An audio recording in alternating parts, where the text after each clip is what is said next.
And pasensya na kayo, I have to ask this, ano? So, ang inyo pong nanay ay wala po dyan sa listahan o nandun sa listahan? First time for you to ask this, and I can say,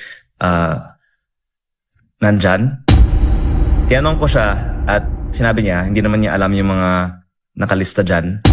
At sa mga senador actually, pinakamaliit ang sa kanya. And pasensya na kayo, I have to ask this, ano? So, ang inyo pong nanay ay wala po dyan sa listahan o nandun sa listahan? First time for you to ask this, and I can say, nandyan. Tinanong ko siya at sinabi niya, hindi naman niya alam yung mga nakalista dyan. At sa mga senador actually, pinakamaliit ang sa kanya. Pero tinanong ko siya talaga at sabi niya hindi niya alam ang mga ito, pero kinakumpirma ko po na lahat ng titingnan ko ay nandyan sa listahan. Sa listahan ko po, meron akong sariling listahan. I would like to confirm, nag-compare notes naman tayo, na ang inyo pong ina, si Senator Loren Legarda, ang may pinakamaliit nga ay 1 billion ang kanyang insertion. Pero, sir, pwede ba akong magbigay ng isang pangalan? Well, go ahead. Maliban sa yung nabanggit ko last time on your show about Congressman Edwin Garjola na may over 20 billion projects dito, over the weekend kasi may isa akong kasamahan sa Kongreso na nagsabi, bakit hindi lang ni Leandro sa publiko ang listahan? Ang sagot dyan na banggit ko na kanina, pero yung isa is ayoko naman na magalit sa akin yung buong Kongreso. Pero dahil siya ay nanawagan na isa publiko ko, pwede kong banggitin ang insertions niya. Ito po ay si Bicol Saro Party List Representative Terry Redon. Si Bicol Saro Party List po ay may 150 million pesos road project insertion sa Pamplona at Pasacao, Camarines Sur.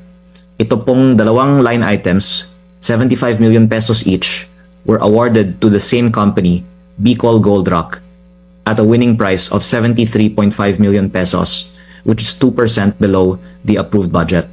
And this same company, Bicol Gold Rock, has cornered the majority of projects like this in this area. Kaya just to give that one little example, kasi nanawagan naman si Kong Redon na ilabas ang listahan, pwede niyang i-check kung tunay ba na ang Bicol Saro Party List ay nag-submit ng 150 million pesos road projects sa Camsur, at pwede natin tingnan kung may kaugnayan ang Bicol Saro Party List sa Bicol Gold Rock na contractor. Okay, but I'd like to remind the good gentleman from Batangas that Mr. Redon assumed run for Bicol Saro Party List only this 2025 elections as the first nominee. Yes. Ha? Ito pong sinasabi niyong budget na 2025, ang presumption po dito, binuo ito noong 2024 pa po. No? Ibig sabihin, noong 19th Congress. So, most likely, that time, iba pa po ang kinatawan ng Bicol Saro, just to put it in the right perspective po, Congressman. Yes, sir. At yung mga insertions naman ng party lists ay hindi ng congressman necessarily, pero ng party list. Kaya Okay. ako po, I agree with you, binibigyan din ng perspective. Ito ang insertion ng party list. At Opo. para sa kaalaman ng inyong listeners, bawat party list sa Kongreso ay may 150 million pesos a year Opo.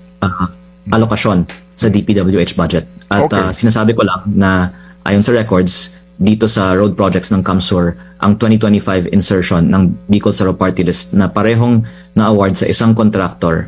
At yan ang example ng buong listahan na pwede natin ma-connect the dots ng mga proponents sa mga contractors. Yes, sir. O, kaninyo, no? Bicol, ako Bicol, I'm sorry.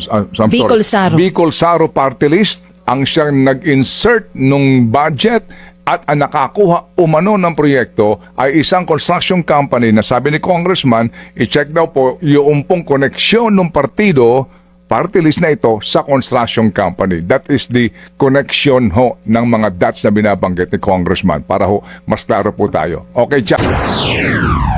Yan ang ating Bravo Balita. Salamat sa panonood. Follow at subscribe at like na po kayo sa aming Facebook, YouTube at TikTok channel.